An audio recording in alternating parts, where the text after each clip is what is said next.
Olá, boa noite. Hoje é dia de falar de reinvenção, de mudança de vida. Estamos falando de mudanças drásticas e de mudanças muito drásticas. Então hoje teremos aí um bate-papo muito legal com a minha convidada, que tem uma lista gigantesca de coisas pra gente comentar aqui sobre ela. Então seja bem-vindo, você que está assistindo aqui a live pelo Instagram, depois da terça-feira, você que está assistindo pelo YouTube, sejam todos muito bem-vindos a esse bate-papo. A gente tem bastante coisa pra gente conversar aqui. Gente, tem muita presença chilena nesse lugar hoje. Eu tô me sentindo muito internacional, Samir.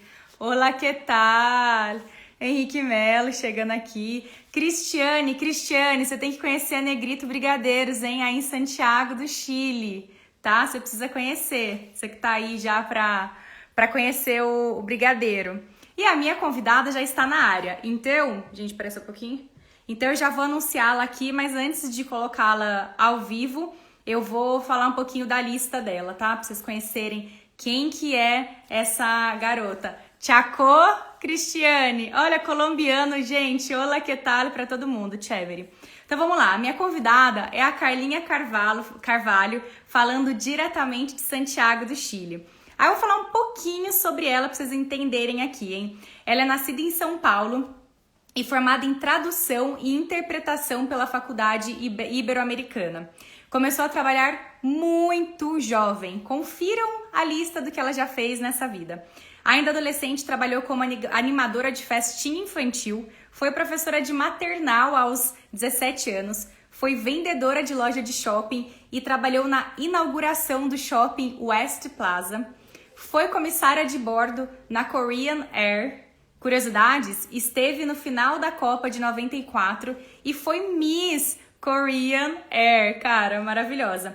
Depois de 5 anos como comissária, mudou de ramo e começou a trabalhar com publicidade e passou por grandes agências. Após muito merchandising, se encontrou como produtora de eventos.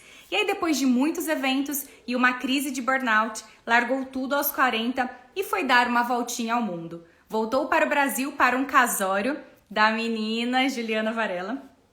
E nele conheceu seu maridão, que tá aqui com a gente, Samir, beijos.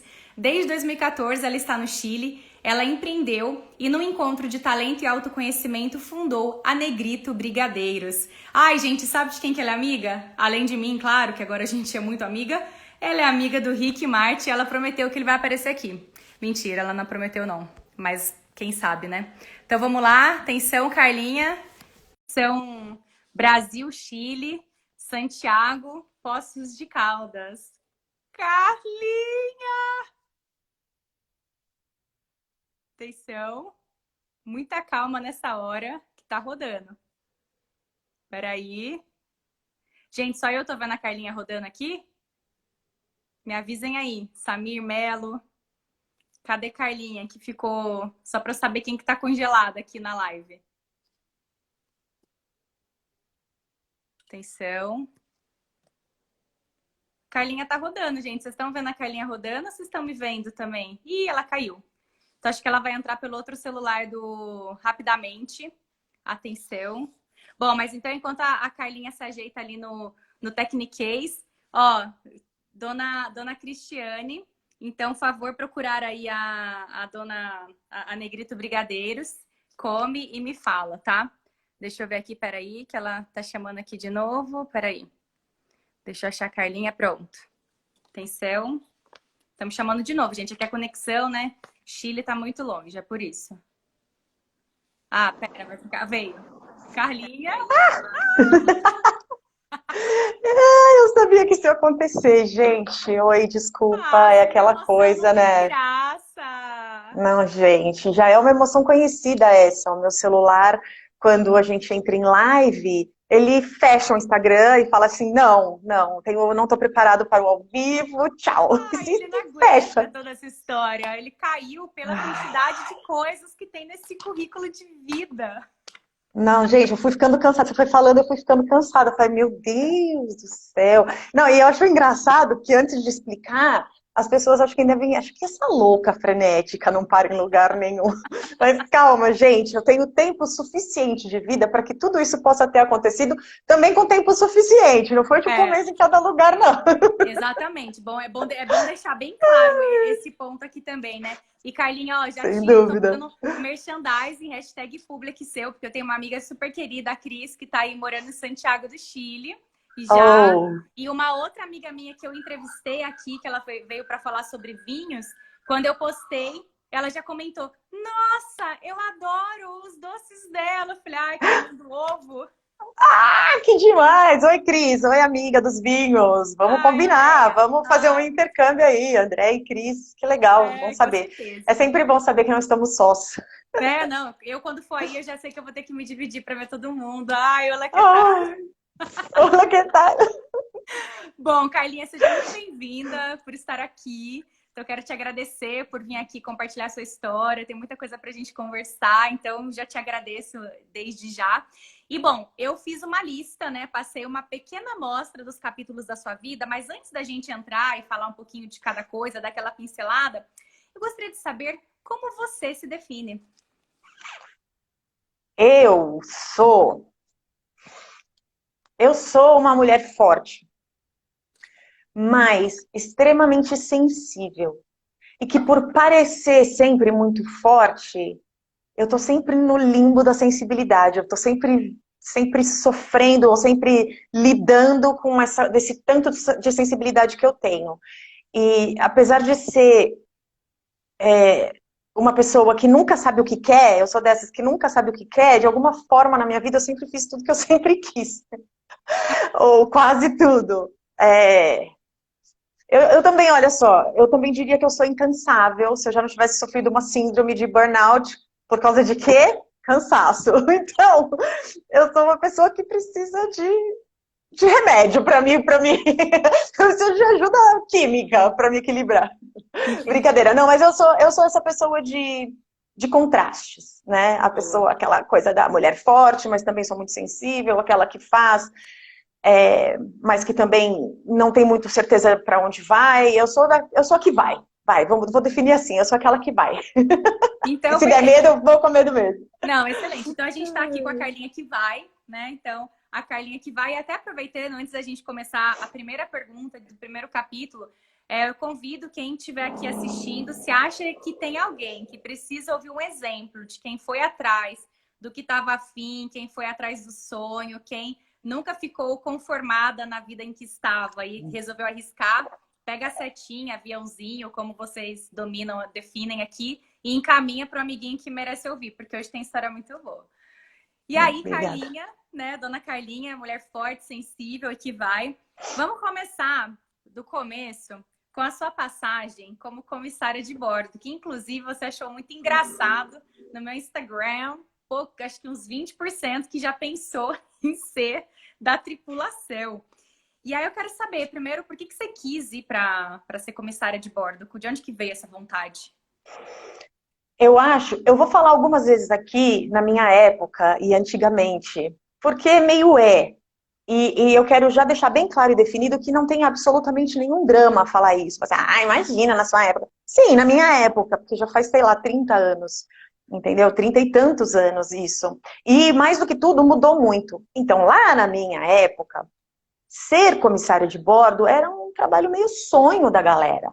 Toda menina queria ser professora, enfermeira, médica, sei lá eu, e comissária de bordo, porque era uma coisa muito do sonho, sabe? Você tá viajando. Gente, galerinha, ninguém viajava igual se viaja hoje. Hoje que virou essa várzea que é a aviação. Naquela época era muito mais difícil, era tudo muito mais caro, tinham muito menos rotas, era, o ser comissário de bordo poderia trazer muitas possibilidades para as pessoas, para os tripulantes que os empregos comuns não traziam. E tinha também todo aquele glamour, vamos chamar assim, da comissária com o cabelinho arrumado, o terninho, né? Sempre de tailleur, né? Naquela época não se usava calça, pensa, não tinha a Gol com calça, era sempre de terno, era sempre de tailleur, era sempre no salto, sempre maquiada, sempre gata, não importa quantas horas você voou, você tá sempre maquiada. Então, para as meninas, a gente olhava aquilo e falava, pô, quero isso daí, quero isso daí. Eu comecei super nova, né? Eu já trabalhava, eu soube que... Quando me perguntavam o que você quer ser quando crescer, né? Eu falava, puxa, eu queria ser aeromoça. Mas eu fui fazer minha trilha, né? Eu fui, trabalhei desde muito novinha, fui fazer animação de festas, eu era o palhacinho, pintava a cara das crianças nas festas e tal. E depois eu fui professora, né? Tipo, a pessoa que cuida do maternal de uma escolinha, até jardim, ficava lá cantando alecrim, alecrim. Depois eu fui dar aula de inglês, eu dei aula de inglês, depois eu entrei na faculdade, comecei a dar aula de inglês, um pouco antes, sei lá, não lembro. Depois eu fui trabalhar no shopping. Inclusive, eu trabalhei na inauguração do Shopping West Plaza, entendeu? Então, por isso, quando eu digo na minha época, vocês imaginam, cara, que eu trabalhei na inauguração do shopping. Faz tempo. E aí ligaram, não lembro mais quem ligou, eu acho que a gerente da loja me ligou nesse dia e falou, Carlinha, tem um processo seletivo de comissárias abertas, você falou que queria ser comissária, você não quer ir? Eu, até quando? Puta, até hoje, corre lá. Foi meio assim, sabe? E aí eu fui. E para mim o trabalho sempre foi muito importante, e um trabalho como esse, imagina, ia ser sensacional, né? E você ficou muito tempo, né? Assim, muito tempo, ficou uns 5 anos, pelo menos, né? Você foi 19 até mais ou menos os 24 anos. Que você... Como que você, voltando, né? O que você mais agregou desse período na sua vida? Porque, assim, eu não faço a menor ideia, né? Você não tem realmente, né, muita base, né? Você tá sempre nos ares, literalmente falando, né? Acho que deve conhecer muita gente. Não faço ideia do que seja o mundo corporativo dentro da tripulação. Então, assim, o que te agregou nesse momento, quando você saiu com 24 anos de lá? Como que saiu essa Carlinha na época? Eu relacionava o trabalho muito à liberdade, sabe? Então eu tinha liberdade para fazer o que eu queria sem depender de ninguém, o que é um devaneio adolescente completamente, porque a gente depende, né? Depois você aprende que você depende dos seus pais para muito mais coisa do que simplesmente financeira. E aliás, se existe alguém que depende dos pais, que dependeu muito dos pais, fui eu. Porque imagina, eu durante esses 5 anos como comissária, meu pai que me levava e me trazia do aeroporto. De manhã cedinho ia me buscar quando eu voltava, e de noite, depois das 11, ia me levar. Pegava lá, Marginal Zona, então eu dependi muito deles, mas era esse meu devaneio de que eu tinha liberdade porque eu tinha dinheiro. E uma outra liberdade que era muito importante para mim, que é essa liberdade da cultura machista e patriarcal, na qual eu fui criada ali em casa. Que, óbvio, na época ninguém falava nem de machista e nem de patriarcal, eu falava tudo eu nessa casa. Era da cultura do tudo eu nessa casa, porque eu sou a mulher da casa, entendeu? Minha mãe me criou assim, minha mãe me criou, é claro, minha mãe, meu pai, meu irmão mais velho e eu. Meu irmão também ajudava lá de uma certa forma, mas as responsabilidades da casa eram minhas, especialmente as domésticas, entendeu? Estavam na minha mão porque eu era a moça da casa. E eu queria me desvincular disso de alguma forma. A liberdade de viajar, de poder falar inglês, porque foi... claro, eu tenho uma faculdade de tradução e interpretação com inglês, mas foi voando, podendo viver parte da minha vida nos Estados Unidos, com essa idade tão tenra, que eu realmente aprendi a falar inglês, né? Outra coisa que você perguntando aí do que isso me ensinou, né? Eu acho que eu acho que eu aprendi um pouco a me impor como pessoa, apesar de muito jovem. Porque a comunidade coreana é uma comunidade muito machista. Muito. E a aviação funciona através da senioridade. Então, quanto mais sênior, mais você manda. Se você for homem, você manda mais ainda, entendeu? Então, todo esse meu caminho para chegar a ter alguma relevância como tripulante, sendo latina, brasileira, eram 5 brasileiras só, fazendo a rota São Paulo-Los Angeles, aí o voo ainda ia para o Japão, para a Coreia, enfim, né? E então eu tinha que me impor de alguma maneira, para não ser tratada que nem lixo ali, sabe? E eu fui aprendendo como fazer isso ali só, sem ter um chefe, uma pessoa, um igual, um par, que é aquela coisa que você tem no corporativo, né? Na empresa você vai trabalhar todo dia, você arruma um amigo, não tem jeito. Na tripulação, não, você vai voar hoje com um, amanhã com outro, nunca mais você vê aquela pessoa com quem você voou, passou 5 dias no seu destino com elas, enfim. Foi bastante difícil, mas também me construiu forte. E falando ainda disso, eu acho que ter começado tão jovem Inclusive, meus pais me emanciparam, eles me emanciparam para eu poder aceitar esse cargo na Korean Air, porque eu acho que ainda tinha 19 anos e a maioridade feminina legal no Brasil é de 21.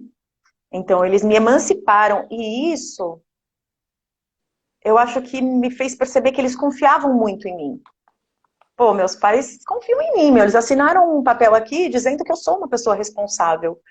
E eu acho que isso também me empoderou de alguma forma, sabe? Tipo, foi legal. Quando eu passei por tudo isso, eu trouxe tudo isso de bagagem. Fora um monte de história para contar, né? Tipo, as possibilidades que abria. Eu era uma menina de 19 anos, naquela época, na década de 80, que tinha carro. Eu ganhava um pedaço do meu salário em dólar. Naquela época, imagina, ninguém viajava. Não tinha isso de, eu vou para os Estados Unidos passar. Não, não. Pra você ter uma ideia, as coisas eram tão diferentes e difíceis que eu trazia, lá nos Estados Unidos, eu podia experimentar determinadas coisas que ainda não existiam no Brasil. Häagen-Dazs, por exemplo, era uma delas. Olha. Eu trazia pote de Häagen-Dazs na minha mala envolto em gelo seco, porque eu falava, gente, vocês têm que provar isso aqui, vocês não estão entendendo, vocês já sabem que bom é sorvete, é que vocês não provaram esse troço aqui. Baileys, garrafa de Baileys eu trazia. Nossa, na época que lançou celular, era um puta escama, mulherada com celular assim pelo coisa assim da saia, trazendo celular para vender no Brasil. Puxa, isso tudo enriquece, né? Outra viagem, tantas viagens, outra cultura, o contato com os coreanos, sabe, ter alguma relevância aí dentro dessa cultura. Eu acho que tudo isso veio comigo. Tudo isso. Eu imagino, não, sem dúvida. Não tem, sem nem imaginar, né, como a quantidade de experiência de pessoas, né, que você conheceu pelo caminho. E aqui a produção acabou de me falar aqui no ponto que teve um negócio de Miss Korean Air. O que foi isso? Você foi Miss Korean Meu Deus do Air? céu. Tem que contar pra gente isso. Não, gente, o pior de tudo é que eu não fui Miss Korean Air, porque eles decidiram, que eu vou contar essa história, mas eles decidiram que eu ia ser au concurso, porque eu era a única que não era coreana, então eu não podia participar com as coreanas, era, tipo, injusto, entendeu? Você quer dizer que você não teve concorrência, é isso? Eu não tive concorrência, então eu ganhei o prêmio, tipo, você ganha um prêmio separado das comissárias loiras e essas de olho puxado vão concorrer. Não, mas esse papo foi muito pior do que parece. A Korean Air tinha, eu sei lá o que, o Korean Air Day, né? Evento corporativo, sabe? Então aquela galera toda lá, a Korean Air Interior. Só para abrir um parênteses, a Korean Air é tipo a Globo na Coreia. É tipo uma puta de uma empresa tradicionalíssima, solidíssima, manda e desmanda lá. Sabe? Tipo, o Boni da Coreia é o dono da Coreia, é o dono da Korean Air. Então, puta, era uma coisa parruda, pesada. E tinha esse evento, e eles me convidaram para vir participar do concurso de Miss, que era uma das etapas do evento, dos blocos do evento, e falar um pouco sobre o Brasil, e falar, né, tipo, puta, fomos as primeiras, as 5 brasileiras eram as primeiras comissárias não orientais da companhia. Então foi assim, foi um bafafá quando a gente foi contratada, fomos entrevistada quando a gente foi para treinamento, né? Saímos no jornal, foi mó auê.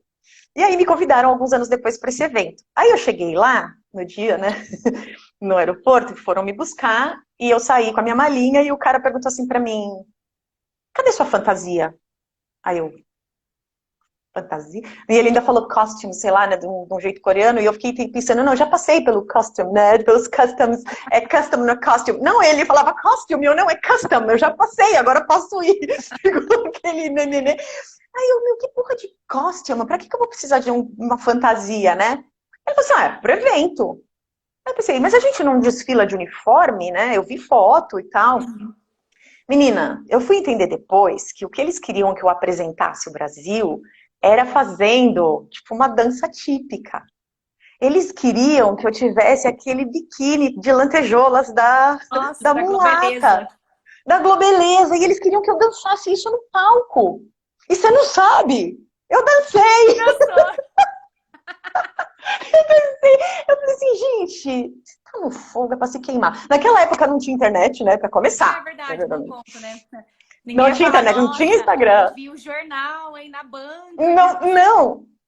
Eu tava do outro lado do mundo, os caras estavam dependendo, sabe assim, eles estavam contando comigo. Eu vi o olhar de desespero dele quando ele falou, cadê a porra da sua fantasia? Eu falei, que porra de fantasia? E daí, menina, que ele me levou lá no Brás, coreano, e tive que caçar. E aí, acho que foi o down moment, o pior momento da minha vida, eu acho que foi esse, assim, de vergonha.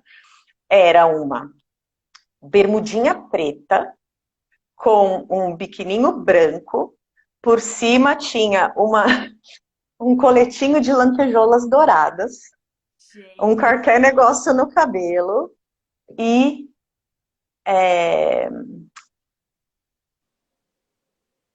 eu esqueci agora, mas um samba enredo. E eu entrei e sambei vestida desta forma no um mix de palco Globeleza com Paquita, né? para sei lá quantas mil pessoas que estavam em cima estavam dentro daquele teatro. Eu sambei, vou falar de novo, eu sambei com a música que era no cassete, eu tinha levado um cassete com a música, porque eu achei que ia apresentar, né? Então, puta, enfim, daí dancei. Aí, pô, com recompensa, pelo menos eu fui lá, Miss Korea, né, ovacionada, e buquê de flores. Tu tá vendo? Só, Ai, só não teve a coroinha pra eu derrubar, assim, mas, pô, foi... Eu não sei, é um misto de sentimentos com essa ocasião na minha vida. ai, mas maravilhosa. No mínimo teve que experimentar lá atrás a vulnerabilidade, tá vendo? Eu nem conhecia a Brené Brown ainda lá naquela época, tá vendo? Pois é, menina. E eu falei, quer saber? Tô aqui. Desculpa, Ah, não tá sei se pode tudo falar palavrão no certo. seu canal. Não, pode falar, não tem problema. Eu não conheço ninguém. Eles são tudo igual pra mim. Sabe quando as pessoas falam, ai, quando você estiver com medo do palco, imagina todo mundo pelado?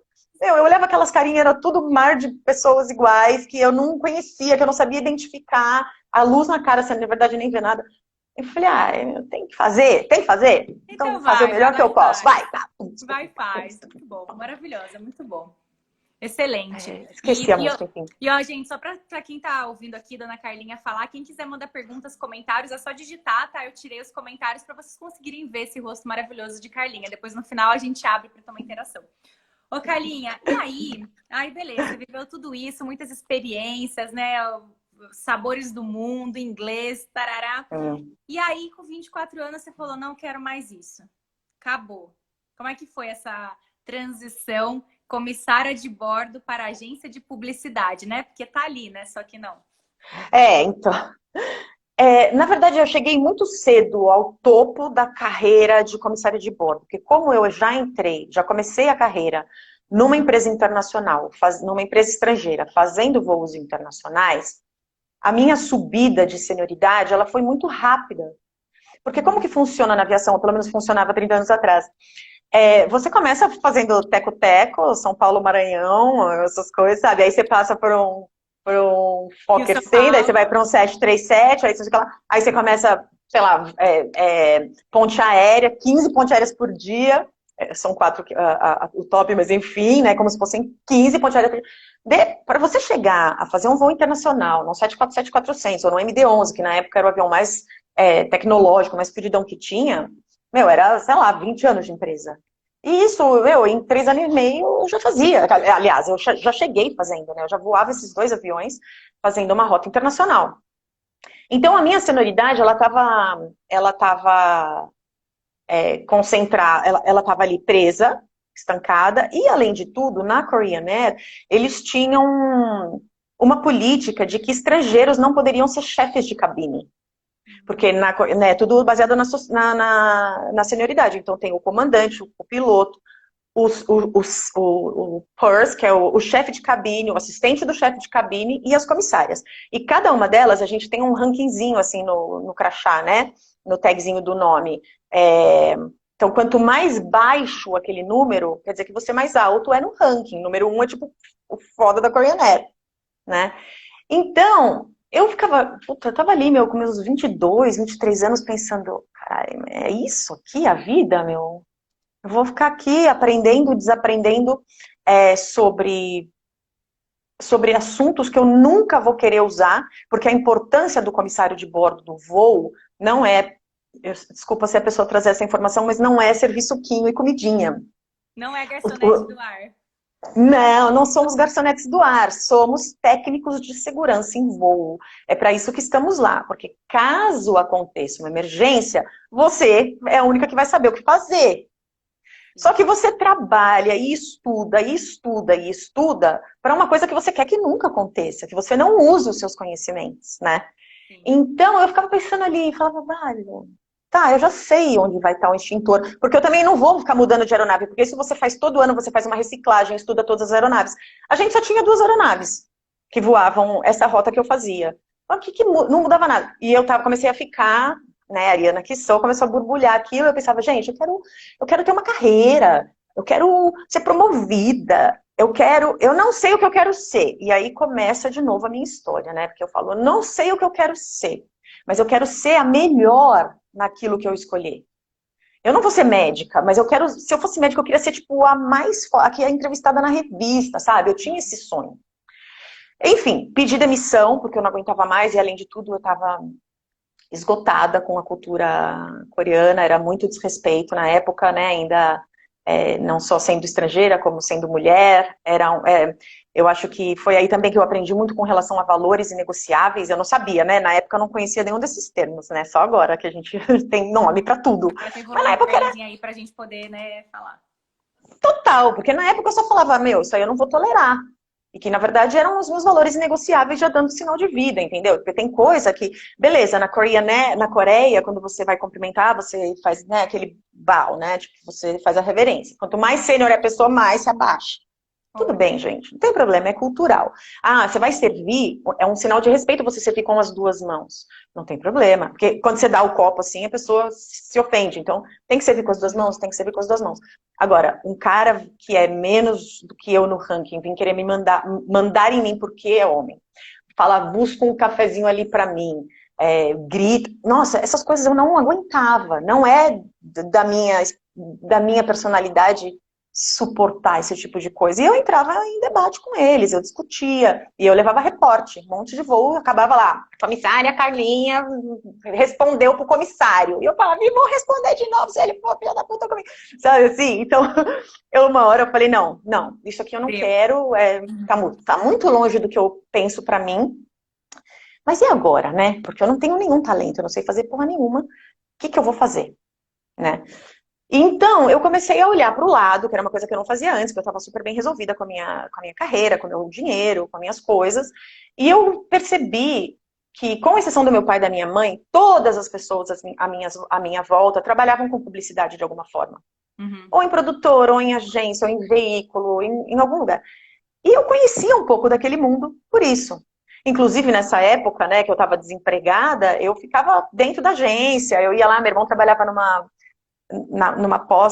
pós-produtora, numa finalizadora, a Casablanca Finish, ele trabalhava lá, eu ficava lá o dia inteiro, eles ficavam me explicando, eu amava. E eu falei, por que não juntar o útil ao agradável? Alô, amigos, quem me ajuda aí a arrumar um estágio em propaganda? Mas o que você sabe fazer? Não, você é criativa? Não. Ah, você quer ser redatora? Não. Você quer ser... puta, né, o velho Eu sei estigma. achar o extintor facilmente. Ah, eu sei, isso é verdade, isso eu sei fazer. Segurança.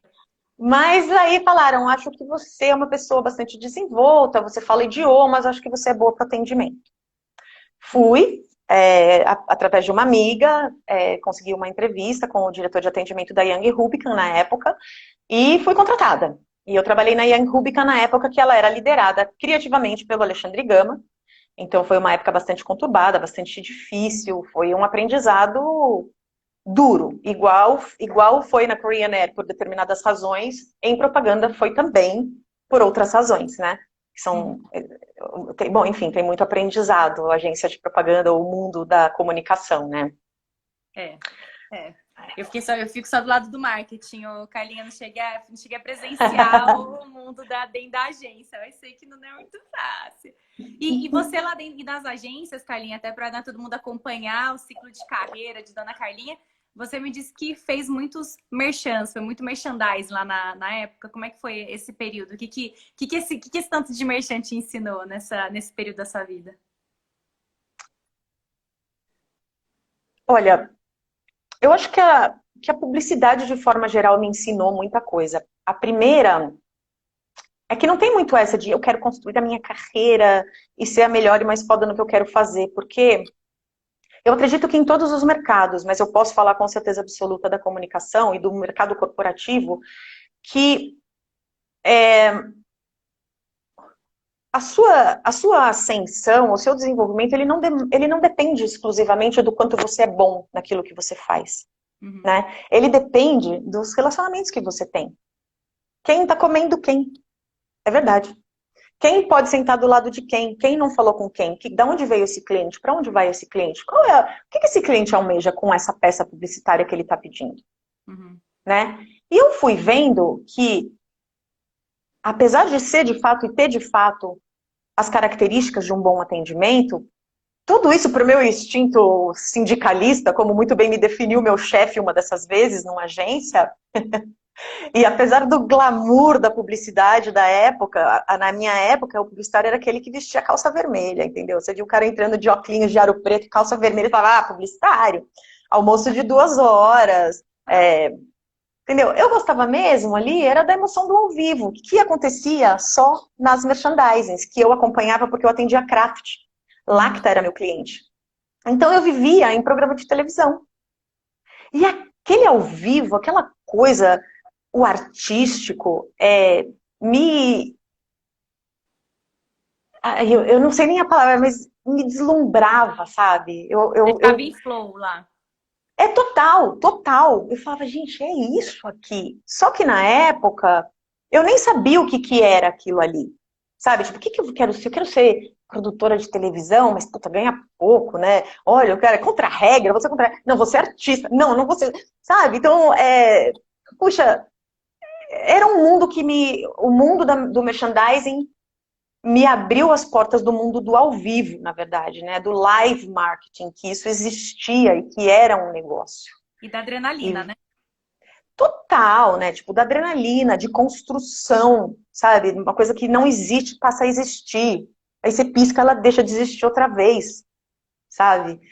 Você colocar, você construir algo que outra pessoa sonhou, sabe? O cara sonhou, você foi lá, desenhou, construiu, ele viu, sabe? E aquilo tudo você vê ao vivo, porque é legal entregar um puta anúncio na revista, é super legal, puta, você vê uma peça sua na TV, né, que você participou, você fala, caraca, que legal, tal.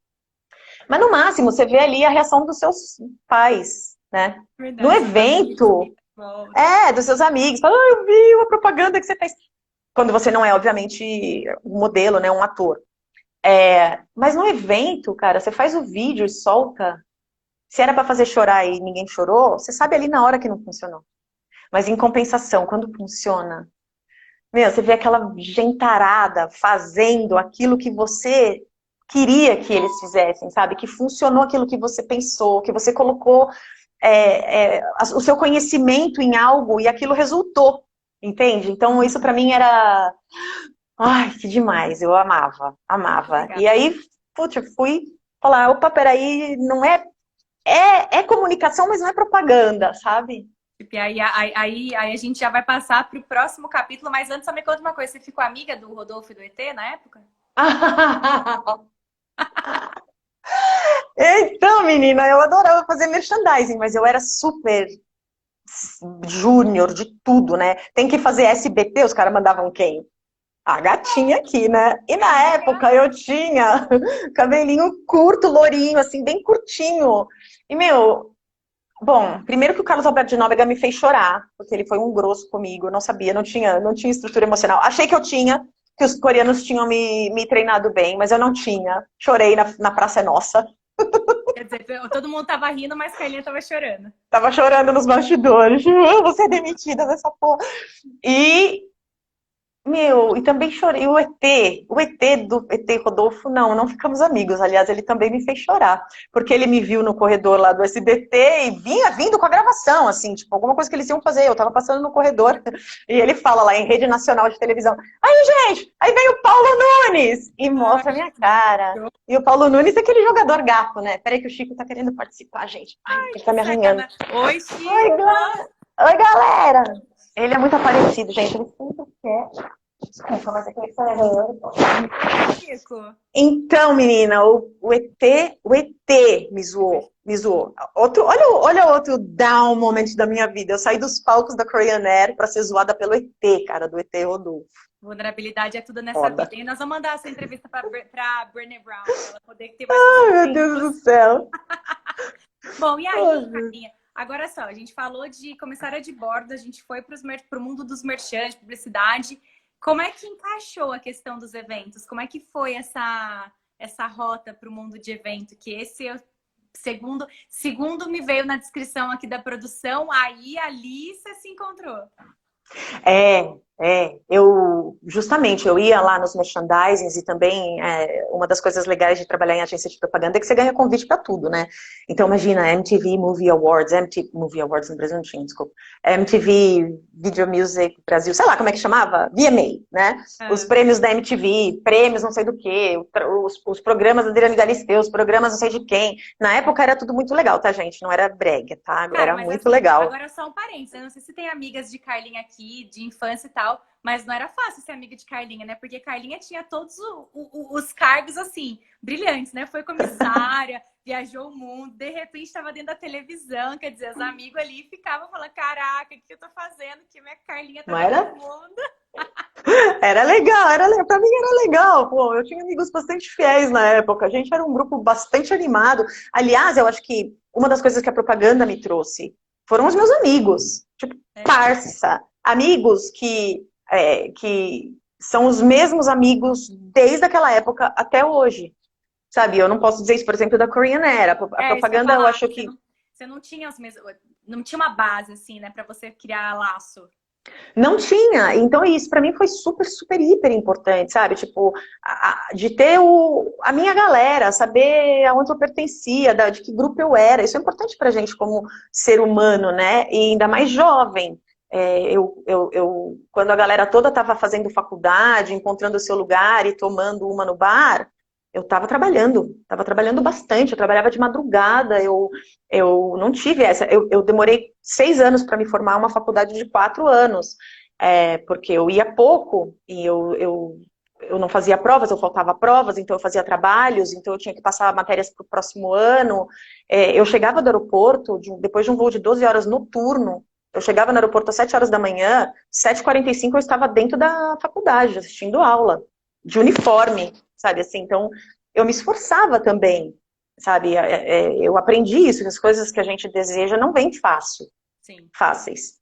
Então, eu não tive esse momento do início da juventude que todo mundo tem, da turma da faculdade. E eu encontrei isso na publicidade, sabe? Foram os meus primeiros grupos, o meu primeiro grupo de amigos, e que graças a Deus eu os tenho até hoje. Inclusive de um deles que veio Dona Juliana Varela, e aí, né? Foi do Serginho, que é dessa época.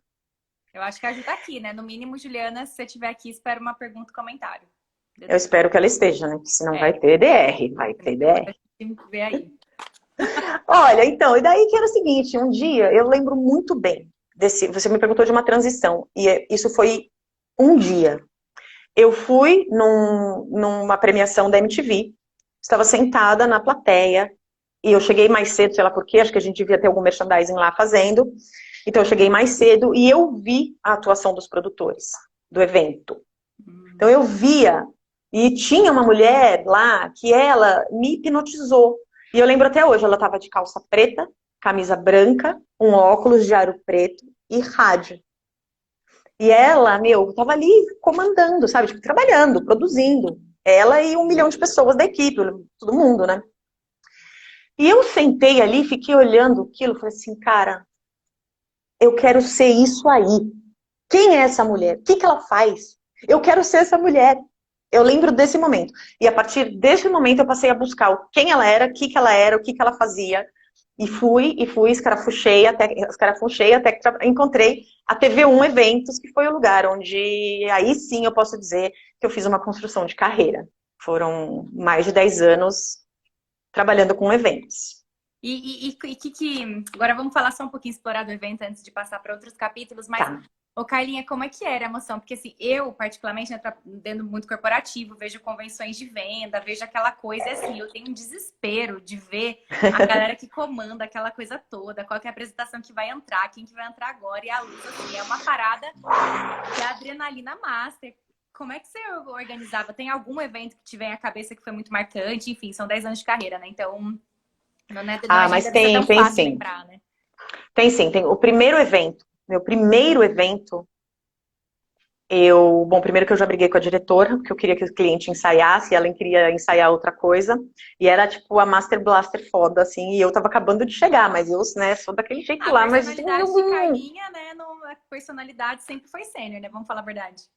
mas eu não entendia como que ela falava que outra coisa podia ser prioridade que não era o cliente. Porque eu vinha de agência. Não existe outra prioridade que não é o cliente. Em eventos existe. Em eventos você precisa ensaiar aquilo que entra primeiro no palco. E se o cliente entra em segundo, ele será o segundo a ensaiar.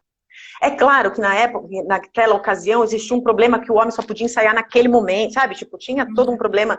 E eu, como estagiária, praticamente que eu era, não era estagiária, mas enfim, como super júnior que eu era, acabando de chegar, em vez de me colocar no meu lugar, não, fui lá com o dedinho em risco pra diretora. Levei o maior sabão, nossa senhora, levei o maior sabão, me colocou no meu lugar, somos amigas até hoje, eu amo ela de paixão, ela é cada vez mais foda no mercado, Alexandra Sergente. Mas também já foi meu primeiro aprendizado. Eu só sei que nesse primeiro evento, além disso, e apesar disso, eu estava muito feliz, muito adrenada, e eu fui para trás do palco. E quando a Alexandra, a diretora do evento, falou abrem-se as portas, meu, eu liguei pro meu pai e falei, pai, achei, é isso. Eu tô onde eu queria estar, fazendo o que eu queria fazer. E esse sentimento, Lígia, é libertador. Não tem um perrengue que seja maior do que a certeza de que você é quem você quer ser. Nossa, Sabe? Ai, eu tô até arrepiada. nossa, Deixa eu lembrar. essa frase foi muito boa. Fala de novo, vamos falar de novo, gente. Quem quiser Não, é perguntar uma coisa. verdade. É É muito verdade, gente. Eu boa. acho. E depois a gente vai conversar um pouco mais sobre outros assuntos e eu vou voltar a falar da liberdade, porque, para mim, esse é um dos principais valores da nossa vida e que a gente não liga para ele. E é libertador ser quem a gente quer ser. E isso muda. Eu era quem eu queria ser aquele dia, depois eu não queria mais ser. Entendeu? E tudo bem. A gente passa por vários processos na vida de aprendizagem. E de aprendizado, né? De aprendizado. Aprendizagem. Não, os dois vale, né? É... Aprendizagem, cara, tem muitos aprendizados. Então, assim, todas as dificuldades que eu tive, porque eu comecei aí sim, ao contrário do meu início de carreira, em eventos eu já comecei velha, Uhum. certo? Porque eu já tinha, sei lá, meus 30 anos, 30 e poucos anos, sei lá. E eu estava começando num mundo que eu nunca na minha vida tinha atuado, eu não sabia bosta nenhuma, num lugar que, bom, é muito difícil trabalhar com ao vivo. Naquela época era um lugar super tóxico. Hoje a gente já pode falar de pessoas que gritam, pessoas que se xingam entre si. E eu vinha do meu grupinho de amigos, cara, meus amigos. E a gente trabalhava, eu botava peça na rua e levava peça para peça para cane. Eu trabalhava bem. Mas lá em eventos, cara, os caras se xingavam e falava alto e o cara batia na mesa e eu ficava assim. E aí eles falavam coisas nas reuniões de que eu não sabia nem o que era. Então eu fazia o quê? Eu ficava bem na minha, anotava, e aí já tinha internet, e aí eu ia procurar no Google. Aí, Que porra é bambolina? Foyer, nunca tinha ouvido falar do hotel, né? Foyer, sei lá o que porra é essa. Vou procurar, porque eu tinha vergonha, eu tinha medo de perguntar, né? E aí, eu acho que eu fui construindo um pouco a minha carreira, um pouco em cima disso também, que culminou no que aconteceu quase 10 anos, mais de 10 anos depois, mas enfim, nessa época que eu estava só aprendendo, só atuando lindamente, para uma pessoa que sempre se considerou sem nenhum talento, é uma história que vem da minha família, mas eu sempre considerei que eu não tenho talento. Eu finalmente tinha encontrado uma coisa que eu falava, puta, mas nadava de braçada. Eu amava fazer aquilo. Então, se eu tivesse que aprender a levar porrada da diretora, dormir tarde, almoçar pizza 8 vezes por semana. Chegaram a baixar meu salário uma época, me passaram para lá, me jogaram para cá, me falaram, e eu, vamos, o que precisa fazer? Joga aqui que eu mato no peito e vamos. Foi isso. E mais do que tudo, no começo, só para fazer um parênteses, no começo para mim também foi muito provação. Porque eu fui demitida da Léo Burnet, tinha esquecido disso. Num corte, foram 70 pessoas mandadas embora, entre elas eu. Uhum. E eu sabia que eu já não queria voltar para a agência. Eu procurei trabalhar em eventos. Mas, quando eu falava, e aí, Carlinha, voltou a trabalhar? Voltei. Onde você está trabalhando? Na TV1. Fazendo o quê? Eventos. A pessoa falava, é below the line. Tipo, promoção e eventos, merchandising, sabe? Tipo, eu nem fazia promoção, só fazia eventos corporativos, mas para as pessoas, e na época era assim, né? Promoção e evento. Renase, promoção e eventos. Então, aquilo me incomodava loucamente. Porque os meus próprios amigos, cara, os caras que tipo falavam, porra, você foi lá atrás do que você queria e conseguiu, eles falavam, mas um dia você volta pra agência. Eu falava, quem falou que eu quero voltar pra agência? Olha o que eu faço aqui. Não tem comparação que vocês fazem aí, sabe? Porque eu falava isso do ao vivo, do controle de crise, do controle emocional, da resposta imediata. Enfim, isso. Não, eu tenho duas colocações do que você falou. A primeira, eu vou aproveitar e já emendar uma perguntinha do pessoal de casa, porque é sobre essa parte, inclusive é de uma pessoa que você conhece, mora no Chile também. A pergunta aqui muito boa. Cadê aqui? Peraí. Peraí que meu script aqui ele tá longo do ao vivo também, viu? Porque a pessoa tem um livro de vida, né?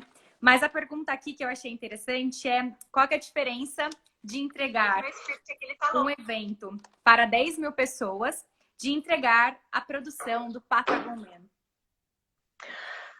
Ai, meu Deus, eu acho que tem uma coisa que é fundamental. Vocês vão me fazer chorar ainda hoje, até o fim da live. Eu tô muito emocionada. De falar nessas coisas. E tem, ó, você vai revisar na sua vida. Todos os entrevistos são parentes, todas as pessoas que eu entrevisto, no fim, depois falam pra mim isso, tá, Carlinha? Que fala, puta, meu, faz tipo um recap da vida, assim, pra contar. Então, assim. Você faz perguntas que põem a gente para pensar, como uma sessão de terapia mesmo. Porque essas coisas aconteceram, mas você não realiza, né? Como fala, realize enquanto as coisas estão acontecendo. Eu faço essas análises aqui agora, contando para você, sabe? Tipo, e é meio perturbador. No, there's no problem. If you want to talk in English, there's no problem. We have. Ok, thank you. Maybe I'll feel a little more. Mas olha, entre essas duas emoções existe uma diferença que eu vejo que é muito básica. Na Patagon Man, a vida das pessoas pode estar em jogo. Nossa, verdade. É um esporte extremo. Durante o evento e a montagem do evento, a gente se preocupa, ainda mais eu que trabalhei numa empresa muito sólida de eventos, tem toda a questão da segurança da equipe, o cara que vai subir nos andaimes, está lá, está preso, os EPAs, né? Os EPA que fala, enfim, os equipamentos de proteção individual, EPI. Né, equipamentos de proteção individual e de grupo também, enfim, é tudo muito controlado. E qualquer merda que pode dar, sei lá, um fio caiu, o vídeo não entrou, uma pessoa tropeçou, foi para ambulatório, o cara teve um ataque cardíaco, beleza, tem a ambulância UTI, leva ele embora para o hospital.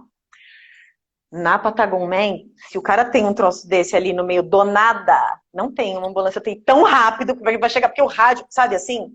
Então eu acho que é um tipo de emoção muito diferente. Eu acho que se eu for definir como essa pessoa perguntou, a diferença básica, eu acho que é essa. As condições que um evento é preparado são sempre muito, muito bem calculadas. Plano A, plano B, plano C, se pegar fogo, se não pegar fogo, se chover, se justo nesse dia começar uma pandemia, tudo. Na Patagon Man não tem muito isso. Entendeu? Então é ali, a sua capacidade de solução de crise, de resolver conflito, de tomar decisão em situações extremas, a Patagon Man exige muito mais. Caraca. Não, ótimo ponto e ótima resposta. O pessoal de casa, se tiver Obrigada. mais alguma dúvida, põe aqui, muito bom. Do coraçãozinho. E aí, Carinha, agora a gente volta, né, vamos voltar ali pro nosso evento, porque a gente já chegou na metade da história, né? Então, acho que já falamos bastante coisa, mas ainda estamos na metade da história. E aí, com esses 10 anos, foi onde você se encontrou. E eu imagino também que eventos, né? Eu, não, de novo, nunca trabalhei com eventos, sempre fui muito uma parte mais... O evento, eu era cliente que ia entrar no palco, sabe? Que queria ficar ensaiando. E eu Feliz. imagino que seja uma vida de muita adrenalina. E a adrenalina que consome o seu emocional, né? Tipo, eu imagino que uma semana que você tem eventos importantes, você deve sonhar com aquilo, né? Sua condição de sono talvez não seja tão grande. Então, assim, beleza, foram 10 anos que você fez o que você gostava, mas eu imagino a entrega que você teve física também durante esse período. Como que tudo isso se relacionou com a sua crise de burnout, com o momento que você decidiu, putz, agora é meu momento de rodar o mundo, não a trabalho, né? Acho que tem se eu for falar sobre um indicativo, eu acho que foi a ilusão de controle que uma produção de eventos te dá. Você acha de verdade que você está no controle. Porque você está no controle. Senão, não era boa no que eu fazia.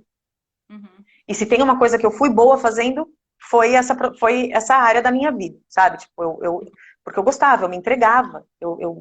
Aquilo era a minha prioridade absoluta. Então, eu tinha uma falsa sensação de controle. Uma falsa sensação de que eu era imprescindível, insubstituível, essencial para o controle da coisa, para a coisa acontecer e fluir. Então, eu não me dava o direito de descansar, eu não me dava o direito de ser vulnerável. Imagina, de jeito nenhum, só de falar essa palavra já me arrepia, sabe assim? Tipo, de jeito nenhum. Essas pessoas, da Fernanda Montenegro ao eletricista e a mocinha que limpa os banheiros, eles precisam de mim para saber o que eles têm que fazer. Eu não posso sucumbir. O diretor de criação precisa receber um briefing bem dado, ou ele não vai entregar um bom trabalho. E aí, eu acho que essa falsa sensação de que você está no controle e de que você é essencial vai fazendo com que você não fale não. Que você não reveja seus valores, que você não descanse, porque você não precisa. Você está fazendo o que você ama. Vai. E isso cobra um preço bastante caro, porque eu acho que eu tirei o olho da bola, sabe assim? Eu tirei o olho da bola. Eu tava só jogando. Tava jogando ali. Chegou um determinado momento que eu tava jogando, chutando para qualquer lado, porque aquilo começou a me afogar. Eu estava 100% do tempo presente num lugar de corpo, mas com a minha cabeça, meu coração e a minha alma em outro lugar. Como você falou, eu dormia muito pouco. Eu me alimentava muito mal. Eu não estava praticando esporte, que para mim era sempre foi muito importante. Você começa a falhar, né? Porque uma pessoa nessas condições falha, entendeu? E para mim isso para mim era não, Aí foi pro psicológico. Aí inaceitável. o corpo já tava, aí você começou a dar outros É, gatilhos e aí emocionais. não, e eu sofria de dor nas costas, por exemplo, passava tarde no hospital tomando morfina na veia, porque eu tava com uma dor nas Caraca, costas. Bom, também eu passava 126 horas em pé no salto, porque imagina que eu atendimento, eu vou fazer evento de tênis, de jeito nenhum, eu tava em cima do salto. mentira.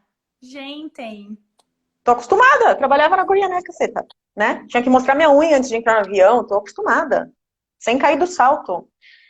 Tinha que acordar cedo, acordava, tinha que dormir tarde, dormia, tinha que viajar, viajava na econômica, entrava, saía de São Paulo para Nova York, ia direto para reunião, voltava. Só que o que começou a acontecer? Eu comecei a não aproveitar mais disso. Aquela sensação que me dava de prazer, eu não sentia, porque eu não estava lá. Eu estava lá na reunião anotando aqui o que o cara estava falando, só que aqui no e-mail, ó, eu estava aqui, ó, tá, no próximo evento eu tenho que fazer isso aqui, ó, fala para não sei quem fazer isso aqui lá. Meu chefe você enchendo meu virou saco tipo um porque eu tinha. robozinho, né? Ai, meu, tem que comprar o iPad. Tinha acabado de lançar o iPad. Tava em Nova York. O cliente pediu um iPad. Sabe, eu aqui preocupada que tem que comprar um iPad pro cliente, meu. Os caras me mandam na econômica para fazer uma reunião e eu tenho que me preocupar ainda com o iPad do cliente. Sabe, essas coisas. Começou a cobrar o preço. E aí, um dia eu olhei assim pra minha equipe, finalmente, aí eu tinha uma equipe lá, uma galerinha sentada assim, tudo em volta de mim, eu toda patroa ali, né? E eu olhei e pensei, morri. Eu morri. Eu não tô sentindo nada. Eu não sinto nada. Fora a ansiedade, né? Porque eu respirava assim. Viu? Amanhã eu vou, viu? Era assim, tipo, eu respirava assim. Acabava um evento, tirava o rádio, depressão, 2 dias. Porque não tinham vozes na minha cabeça, sabe? Porque, veja, quando eu falo do controle. Todo mundo, e inclusive eu, me achava muito foda, sei lá, muito boa, porque eu usava um rádio com a produção numa orelha e com o cliente na outra orelha. Então o cliente me passava, eu já falava para a produção e eu conseguia dar conta disso. E eu adorava, porque ninguém fazia isso. Mas o que que era isso? Se não uma falsa sensação de controle. Eu estou em todos os lugares, eu sou onipresente nessa produção. Sem eu, esse troço não anda. Entendeu? Uhum. Eu tinha aquilo me dava prazer, mas é como uma droga mesmo, é um vício, isso mexe com a sua dopamina, com a sua serotonina, com a sua adrenalina, né? O ao vivo, o entregar, fazer direito, resolver ali na hora. E aí, quando eu tirava o rádio, acabou o evento, tirava o rádio, eu ia dormir, sei lá, ia descansar, e eu ficava mal, sabe? Tipo, uma sensação de solidão, assim, uma coisa ruim.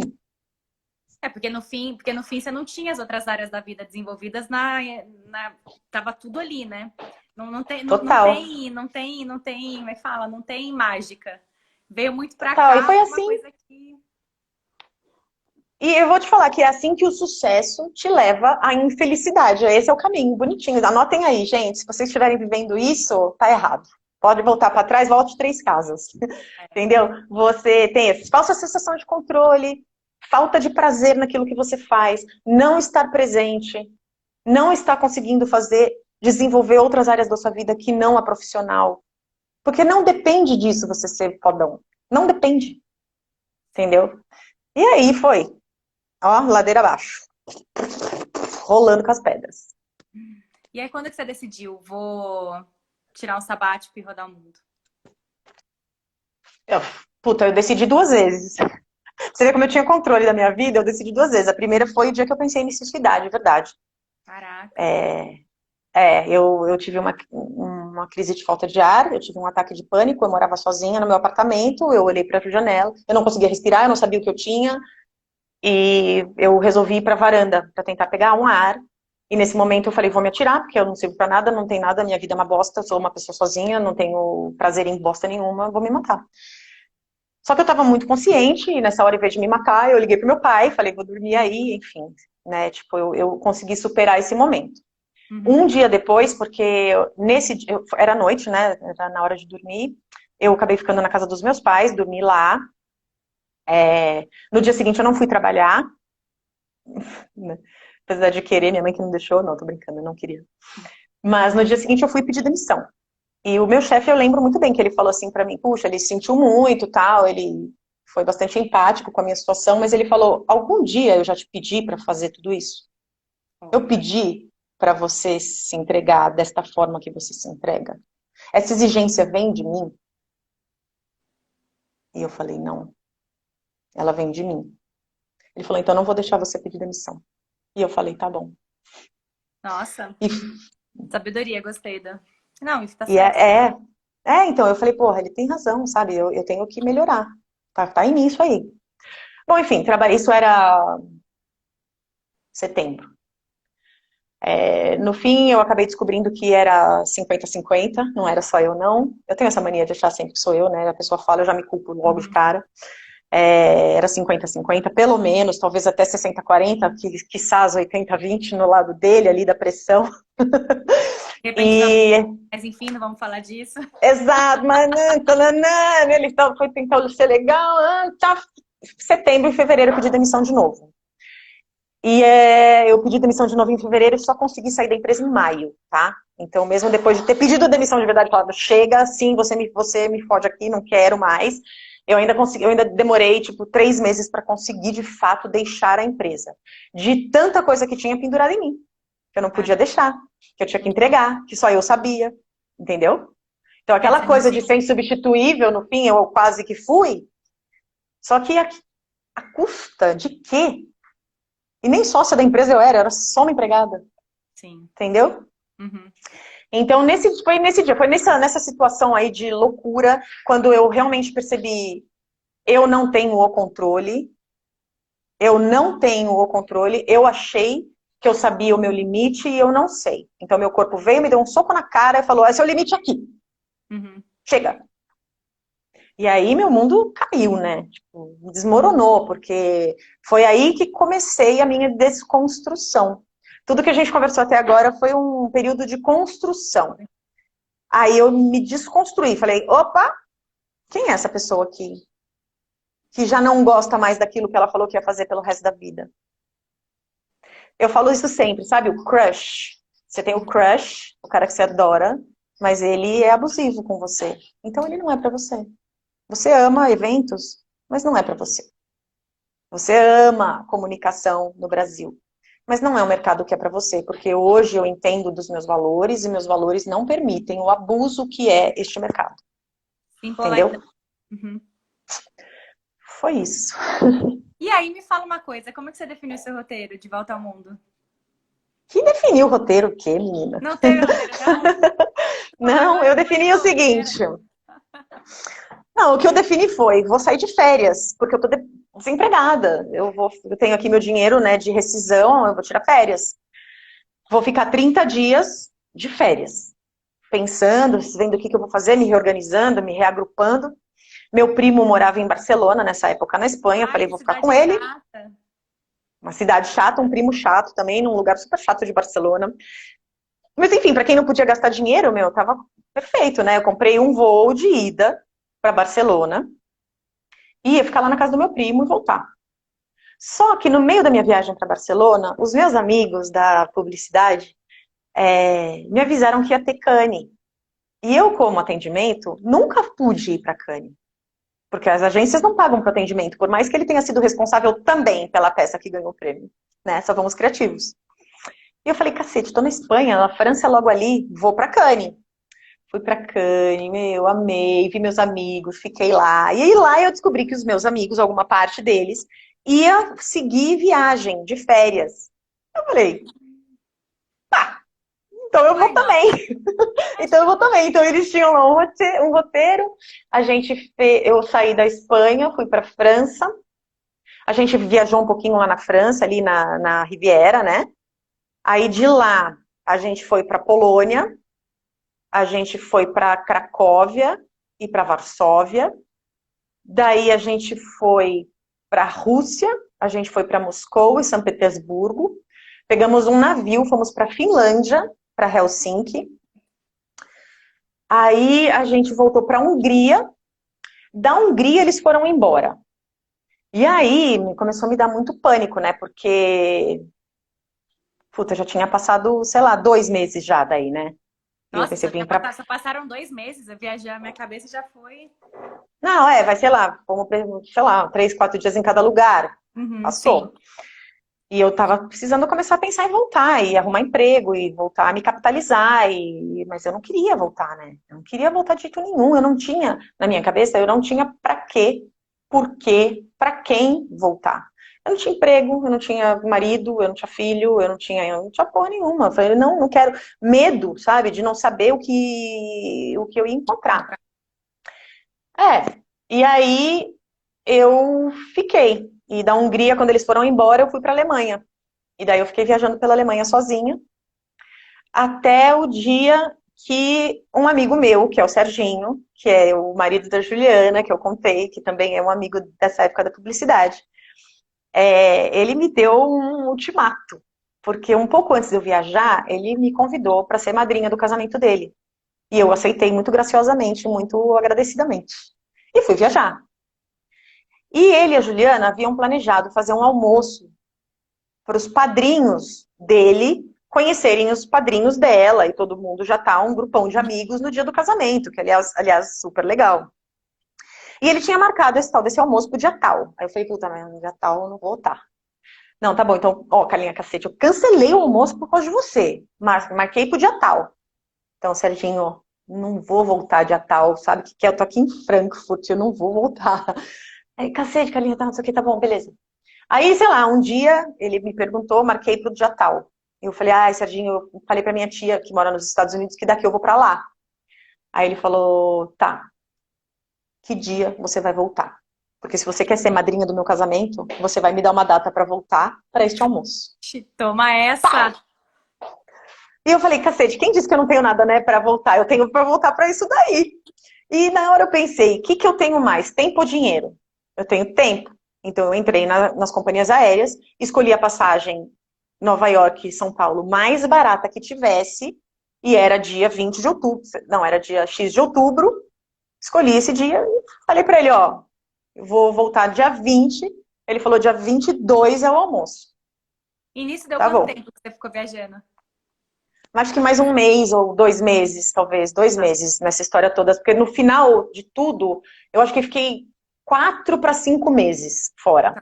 Naquele um mesinho foi virando 2, que foi virando 3, e eu terminei ele nos Estados Unidos, porque não só porque a minha tia mora lá, e também, de novo, né, a minha viagem era decidida na diária, assim, então hoje eu tô aqui em Frankfurt, para onde eu vou amanhã? Puta, aqui que tem um trem aqui para Colônia, vou para cá, daqui vou pra lá, tem um amigo que mora aqui, então eu vou visitar, posso ficar na sua casa? Foi assim, tipo, mochileira.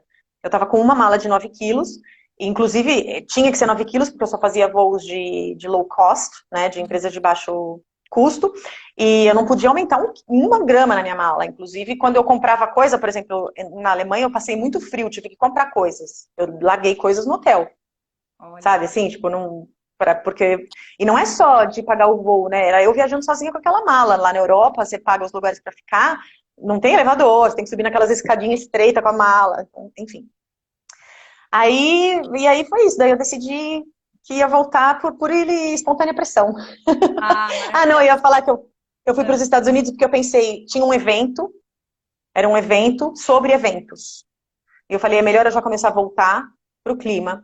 Porque, de novo, eu não sei fazer nada, eu não tenho nenhum talento, essa é a única coisa que eu sei fazer da vida, apesar de eu não quero, vou ter que voltar para essa merda. Então eu fui lá para essa convenção sobre eventos em New Orleans, não, em St. Louis, e de lá fui para casa da minha tia, e então voltei. Mas eu já voltei, e todo o tempo que eu fiquei lá, com muita culpa, viu, Lígia? Não é que foi, ai, tirei o sabático, vou pra praia, não. Todo o tempo que eu fiquei com muita culpa mesmo, muita culpa essa culpa de que a gente tem, de que será que eu podia tá me dando esse tempo? Será que eu merecia? Será que o que eu fiz foi correto? Será que agora eu vou depender dos meus pais de novo? Será que o meu dinheiro vai acabar? Será o Benedito?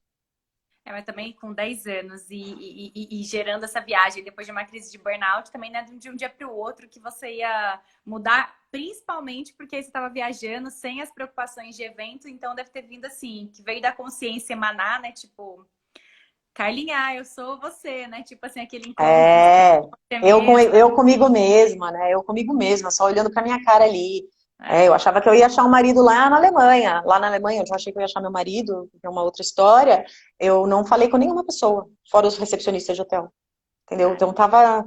Pra você ter uma ideia, nessa época, meu telefone tocava, eu sentia arrepio. Assim, era um trauma bastante físico até. Foi É. duro. E aí, você imaginava que se fosse encontrar um grande amor voltando para o Brasil? Cara, não. Eu tava definida que eu ia voltar com meu rabinho entre as pernas e ser solitária e infeliz. Era isso que tínhamos. E Eu não aí? imaginava. Cara, sei lá, eu já tinha visto o Samir, que é o meu marido, eu já tinha visto ele numa outra ocasião, num aniversário da Juliana. Mas na época ele estava numa outra relação. E eu cheguei a perguntar dele pro Serginho, meu amigo. É aquele moreno alto, bonito, sensual ali. Ele falou, é casado. Ou tem namorada, sei lá. Aí eu, então tá bom. E deletei ele da minha cabeça, né? Uhum. E eu vi ele lá no almoço e tal, mas nem... Ele já era amiga, né? Imagina. Uhum. Não pensei em nada e tal. Mas daí, passado algum tempo, o Serginho falou que... como que foi? O Serginho falou... Ah, uma pessoa interessante, o Samir, tá disponível. Eu falei, que legal, vai ter um homem disponível para 152.739 mulheres solteiras no seu casamento. Aí ele falou, mas ele tá interessado em você. Aí eu, Opa! né? Daí eu, ai meu Deus, ai meu Deus.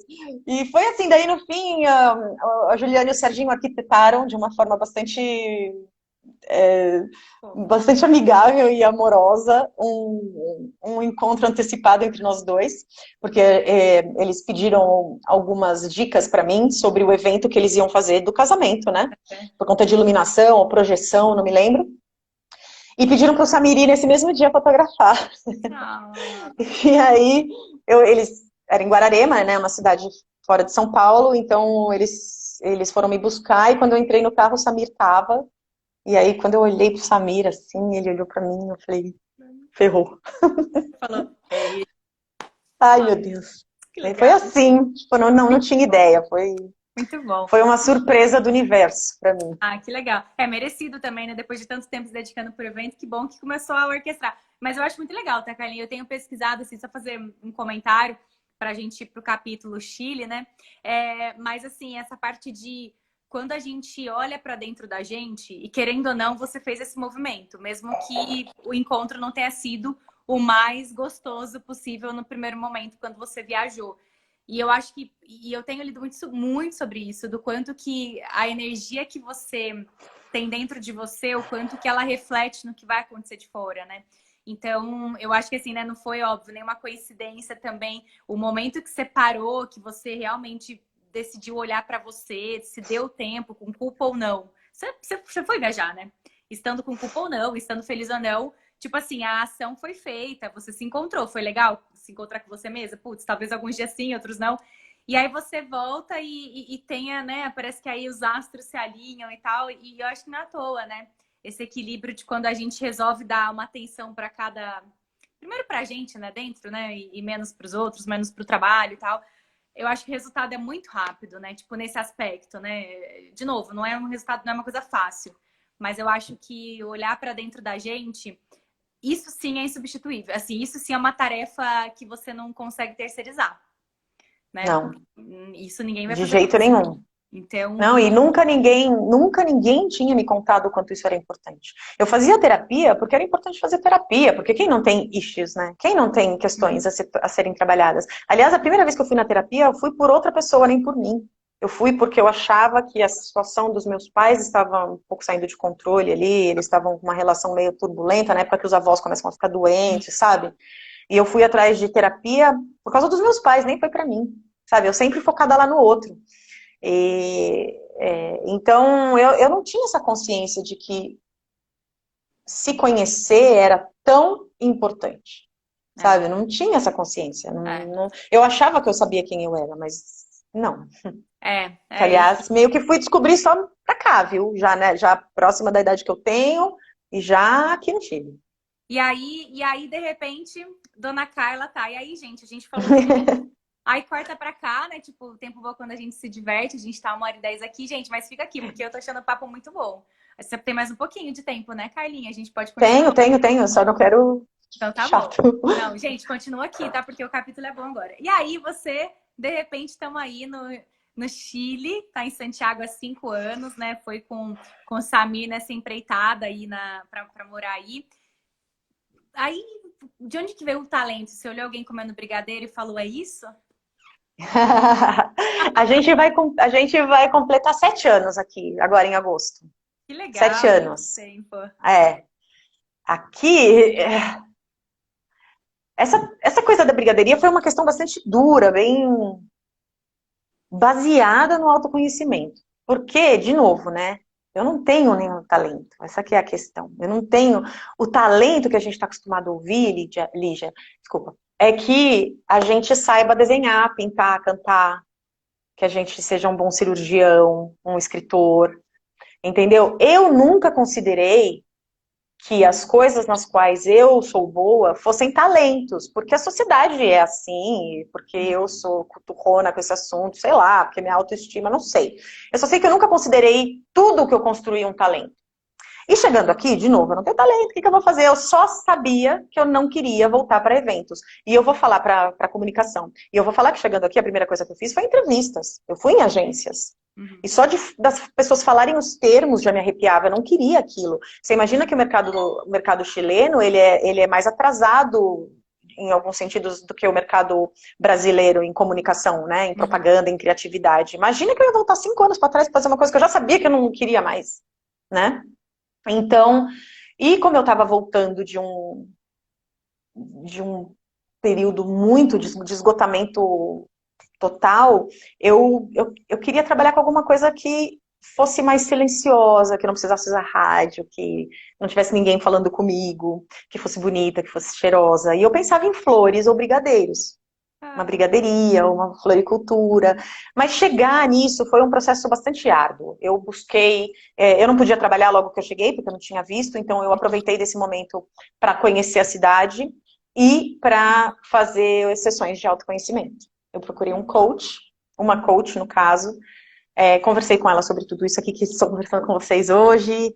É, eu passei a entender um pouco melhor o que eu queria. E eu descobri, foi aí que eu descobri que aquilo que eu nunca considerei talento era talento suficiente para construir o que eu estava me propondo construir, que era uma brigadeiria.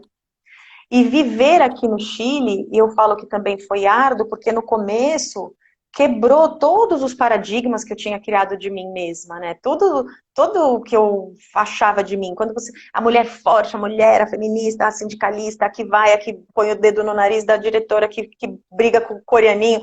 E aquela mulher lá estava lavando cueca aqui, feliz.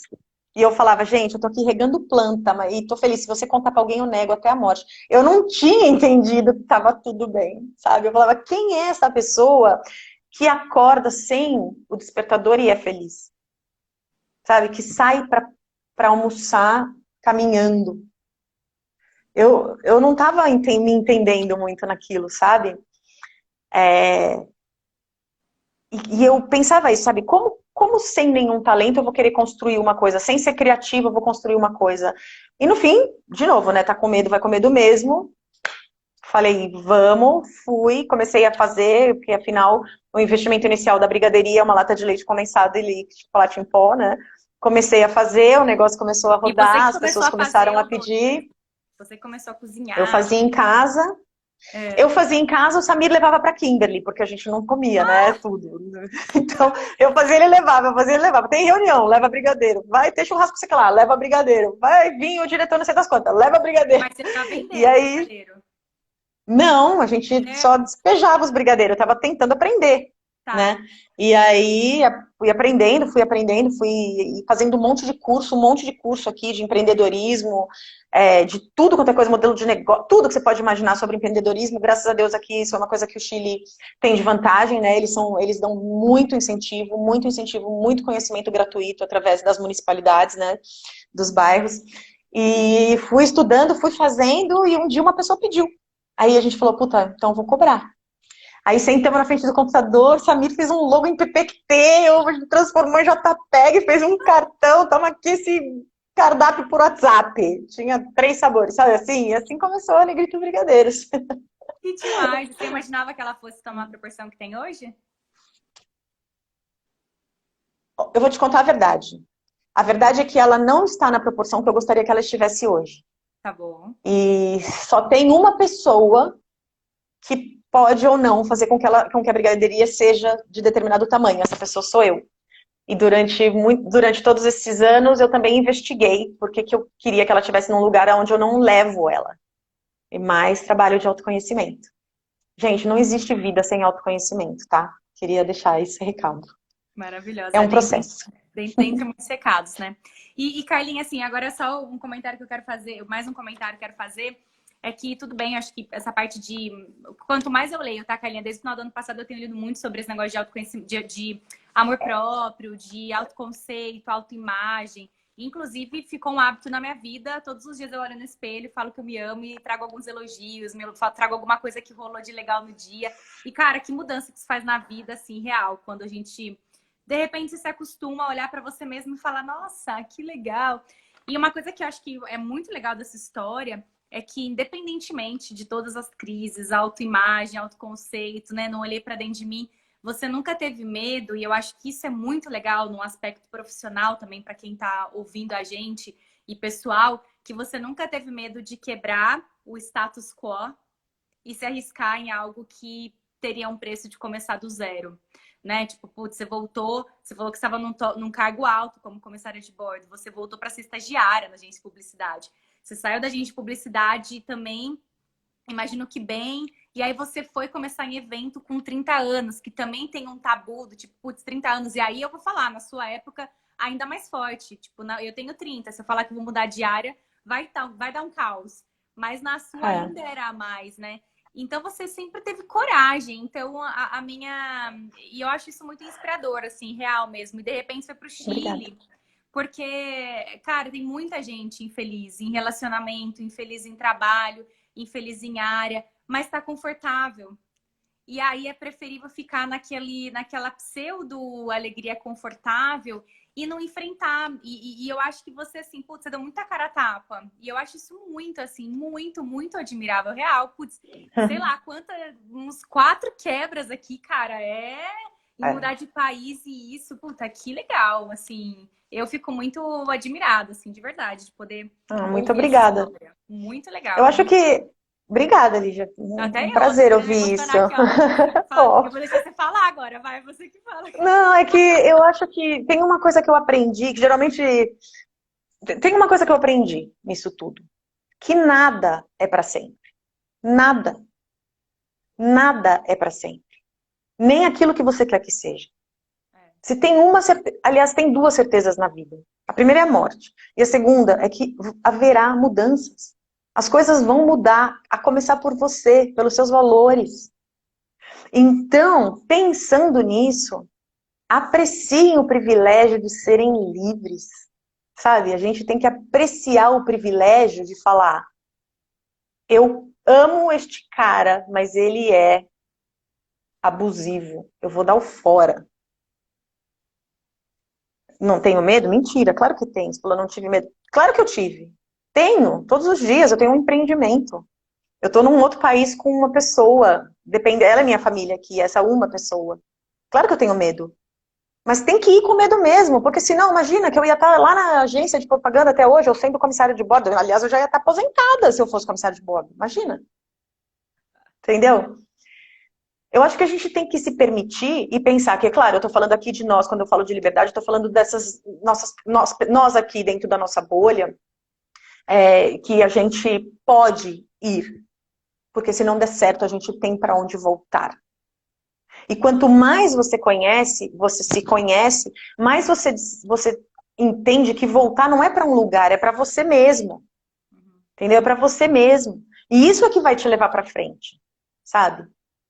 Então, puxa, não existe não ter medo, Li. Não existe. Total. Mas tem que ter o movimento. Tem que ter o movimento. Tem que E ter. cada vez mais, viu? Que a gente começa a falar um pouco sobre longevidade, sabe? É, uma coisa que as pessoas me perguntam bastante. Por que você começou a falar sobre isso, né? Porque eu começo a me dar conta que eu tô chegando muito próxima dos 50. Antes, chegar próximo à essa idade era sinal de declínio. Era a aposentadoria, que significa, literalmente, aposentar-se significa retirar-se aos seus aposentos e morrer ali. Hoje, 50 anos significa, se tudo correr bem, a metade da sua vida, cara. A metade. Se eu quiser ser comissária de bordo, professora de inglês, publicitária, produtora de eventos, amiga do Rick Martin, tudo de novo dá tempo. Muito louco. Então, peraí. Eu só tô na metade. O que eu vou fazer com os meus próximos 50 anos? Sendo que é fato que a minha energia será outra. Como que eu quero chegar lá? O que eu vou fazer com esses 50 anos que me sobram, gente? Se tudo correr bem, né? Estamos falando de 40, de 30. Mas pode ser 50, pode ser 55, pode ser 50, pode ser 60, né? Então é isso que me move a pensar na longevidade. Hoje a longevidade é muito diferente da longevidade dos nossos pais, dos nossos avós. Sim. Quando a gente fala, né, tô chegando a 50, tô velha, falo mesmo, tô ficando velha, tá, o que eu vou fazer com a minha velhice? Sendo que eu sou produtiva, eu sou dona de empresa, eu pratico esporte, entendeu? Sim. É isso, assim.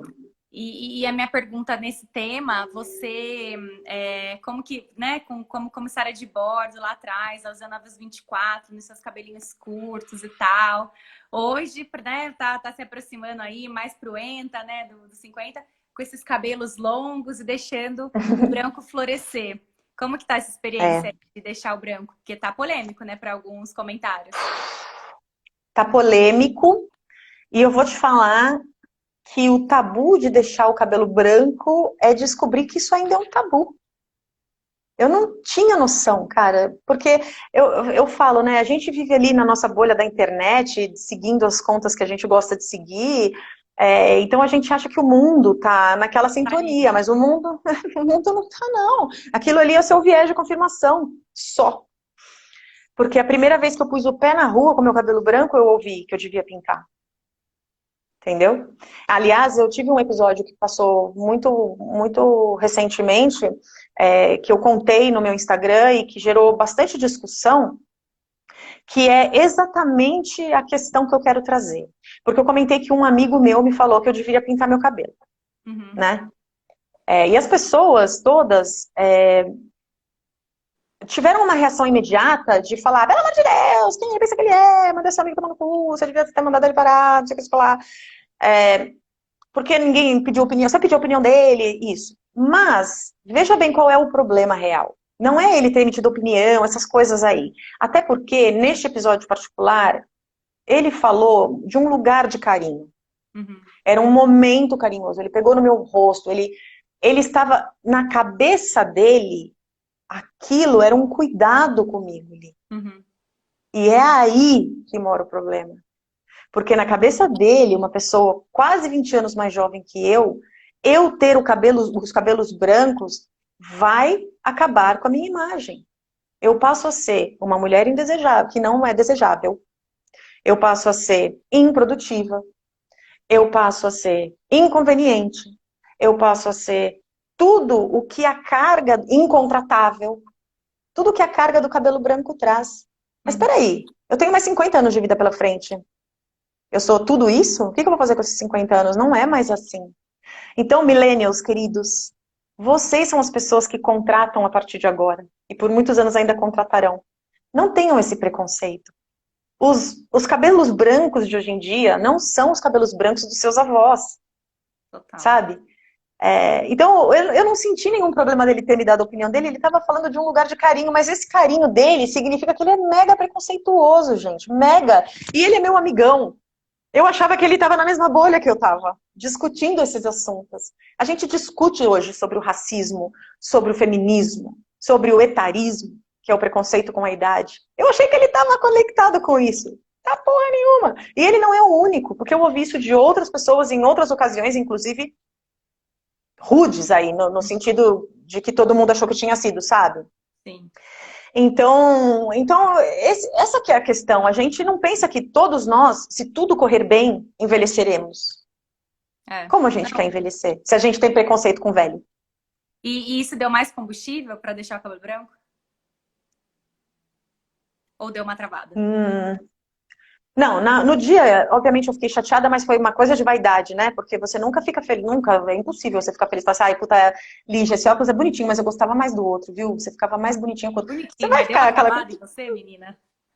Menina, você tá com uma cara de velho, sabe? Tipo, Não. beleza, eu sou sua amiga, mas, pô, eu escolhi esse óculos, já comprei, amiga. Você devia ter me falado antes de eu comprar, sabe? Assim.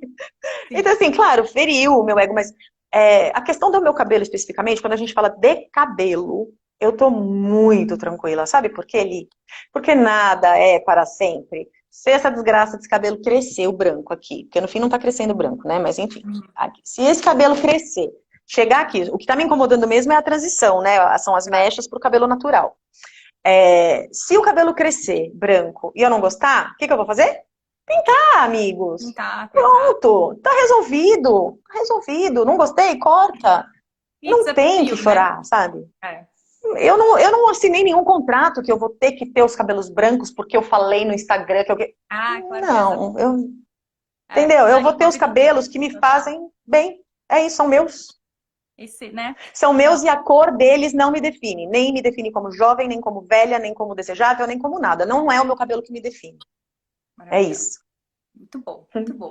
Bom, gente, agora que eu vou pedir para todo mundo tirar para o pessoal, a gente vai fazer uma pose, Carlinha, pra gente tirar, para tirar um print. Aí eu abro aqui os comentários pra gente pegar as energias das pessoas e você ouvir também todo o Oba! carinho pra gente ir. Vai, então vamos lá. Vou pedir, gente, ó, quem tá aí ao vivo, 2, 3 e... Beleza. Se tudo deu certo, a gente vai receber. Tá? Se tudo deu certo, vai dar. Beleza.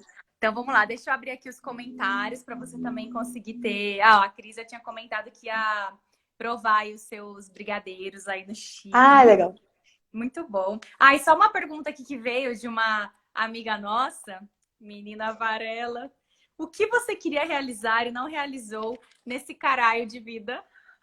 Bem, Juliana, tem que fazer essa Puxa, frase. tem uma coisa, eu queria mesmo, quis muito, pedi, inclusive, para trabalhar em uma turnê, trabalhar de fato numa turnê do Rick Martin, e ele nunca me deu essa oportunidade. Eu sou uma Gente. pessoa super frustrada, gente, no final das contas, imagina. Não, não sou frustrada, mas essa é uma coisa que eu queria ter feito e eu não fiz Ai, ainda. é. E aí, ó, o pessoal já tá comentando aí, ó. Adorei, sou super fã dessa amiga brazuca que o Chile me deu. Ah, Ai, Fê, gente. Ó, que história obrigada. incrível. E o melhor é que não tá nem na metade. Exatamente, Eliane, ó. A gente tá chegando em recorde, ó. Queria falar que Samir e Melo caíram no chinelo, porque a gente tá batendo recorde de tempo e chegou na metade da história. A gente marca um segundo dia, Carlinha. É verdade, ó, não tem coisa que eu não contei aqui, não. Eu falei que ia contar Então, tudo, não contei, não. a gente, é que assim, tem que deixar um mistério, né? Vocês não assistem temporada na Netflix? Hoje foi a introdução, a temporada É única, né? Não, verdade. Carlinha? Apresentando os Temporada. personagens, apresentando os personagens. Exatamente. Agora aqui, ó, quer ver? Vamos pegar se ver alguma pergunta também off. Aqui, ó, a pergunta. Olá, Carlinha, te extraño mucho. Besos, Rick. Ai, já pensou? Oh, meu amor. Essa conversa Pipape. vale ouro. Aí, Samir. Ah, Tóquio 2020. A Ana, ó, super me identifico. Falei pra Ana assistir, viu? A Ana, sem ter certeza que ia se identificar numa história de tantas mudanças positivas. Energia, Ai, muito obrigada, competência, gente. inteligência, beleza. Ai, Carlinha, essa Ah, maravilhosa. obrigada, Eli, obrigada mesmo. Puxa, eu sei que as pessoas são bastante ocupadas e eu tenho falado isso, sabe? É muito difícil, depois de um ano e meio de lives, de tudo quanto é tipo, as pessoas ainda se disporem a assistir uma live que você está falando de si próprio, sabe? É claro que a sua história traz, a história de todos, sem exceção, traz aprendizado, traz coisas que podem ajudar, que podem iluminar a vida de alguém, que podem inspirar. Então, saber que tem gente aqui ouvindo o que eu tenho para dizer, ou o que eu vivi, e que de repente pode ajudar que a vida dessa pessoa seja melhor ou diferente, puxa, me dá muito orgulho, muita satisfação. Mais do que, puxa, eu nem sei como agradecer, assim, das pessoas se disporem a ouvir, Ah, aceitar o convite de vir ouvir. é maravilhosa. Mas eu sou amiga da amiga do Rick Martin. Tá vendo, gente? Aquela coisa de 6 graus de separação, ó, acaba de cair para 2, tá? Você Nesse tá caso. vendo? Você tá vendo? Vem aqui, pentelho.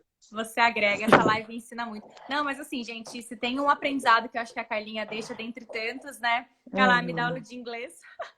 Se tem um aprendizado maravilhoso para mim é não ter medo de arriscar.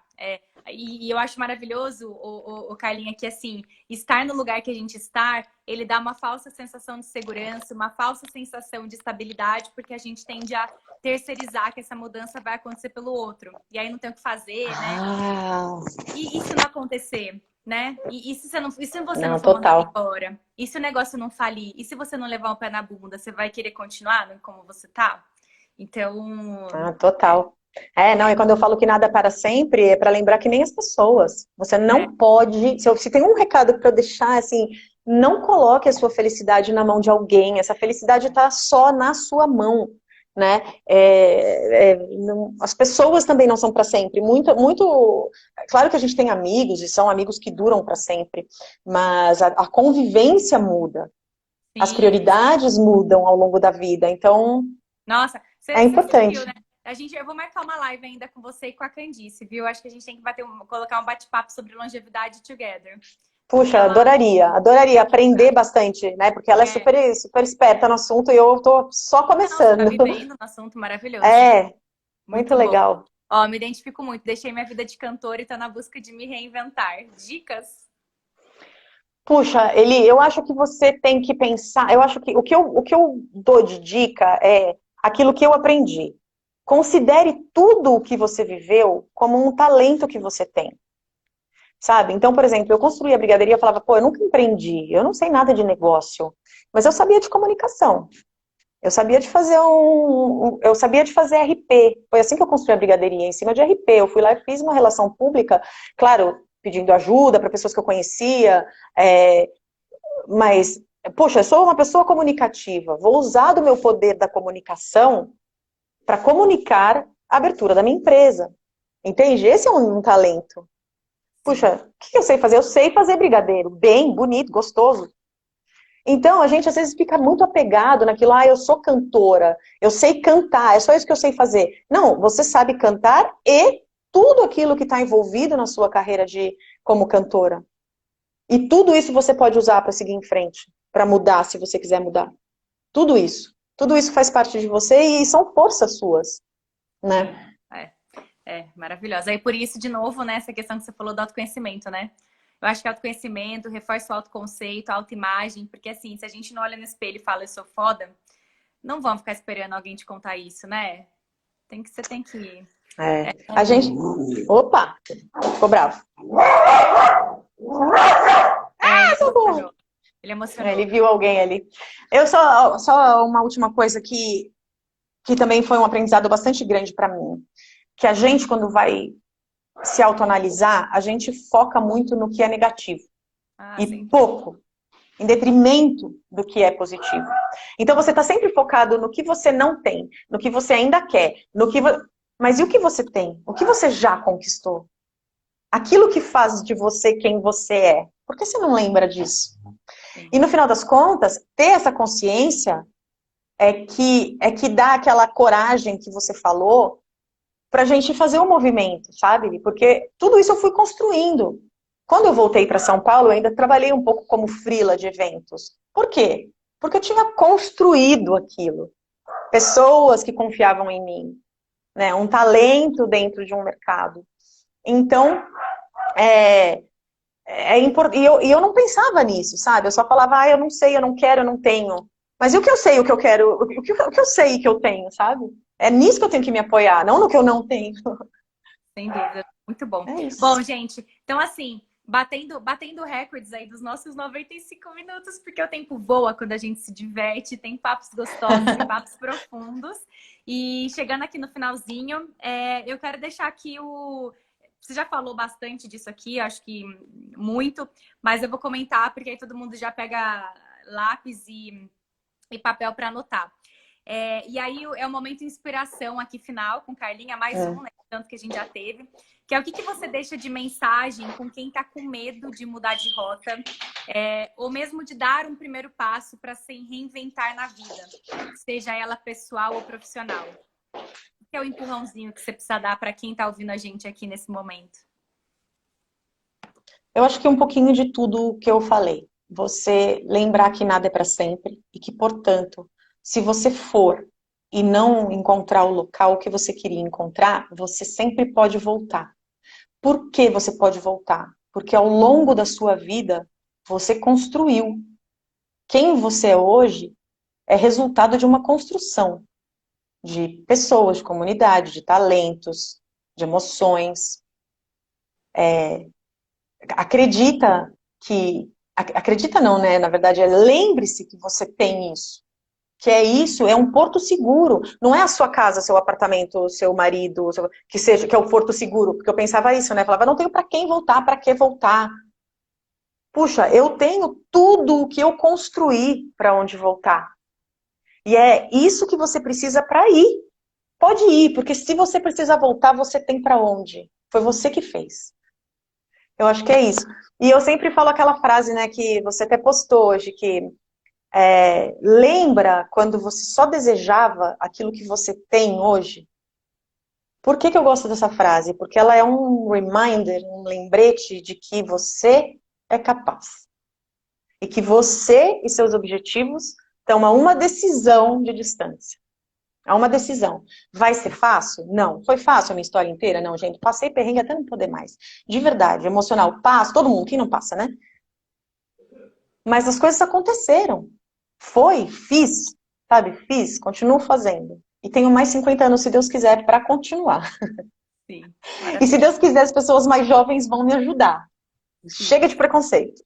Com certeza, muito bom. Ai, Carlinha, muito obrigada por esse bate-papo, obrigada por esses minutos que para mim voaram, né? A gente conseguiu dar uma pincelada em cada um dos momentos, acho que isso foi ótimo, né? Deu para conversar. Acho que você devia dar mentoria de mudança de carreira, viu, Carlinha? Porque olha, tudo que a gente falou aqui fala sobre carreira portfólio, fala sobre autoconhecimento, fala sobre né, tipo, quebrar esses paradigmas de não poder mudar de rota, que é uma verdadeira balela que só faz a gente se prender em É. situações que às vezes não faz a gente feliz. Então, enfim, quero te agradecer muito e dizer que a gente ainda vai beber um vinho junto aí nesse Chile, hein? Ah, tô esperando, hein, gente? Que essas fronteiras abrirem, eu nem sei, viu? Eu nem sei. Eu Não nem, vejo eu a nem... hora que vocês venham visitar. E você tá convidada, de verdade. Não, vou sim, vou querer comer brigadeiro, beber vinho, e aí eu levo uma massa de pão de queijo congelada, né? Se o Häagen-Dazs foi levado, por que não a massa de pão de queijo, né? Pois o pão de Carlinha, queijo viajante. vamos levar, vamos levar. Mas muito obrigada. Obrigada a todo mundo que participou. Achei que foi muito legal, muito, muito, muito mesmo. Espero que tenha inspirado. Se alguma frase que a gente conversou aqui, né, Carlinha, já deu um insight diferente na vida de cada um, valeu o nosso bate-papo. Além, lógico, que a gente se Nossa, conheceu, a gente muito. já é agora, né? Claro, óbvio. É óbvio. Obrigada a você, Lígia. Obrigada por abrir o espaço, obrigada pelo tempo, pela curiosidade, pelo bate-papo, por me fazer lembrar dessas coisas e até me emocionar, imagina. Muito obrigada. Ai, mais, muito obrigada. E tenha orgulho, tá? Tenha muito orgulho dessa história. Obrigada. Um beijo. Um Beijo, beijo. gente. Obrigada a todo mundo. Um Tchau. beijão. Tchau.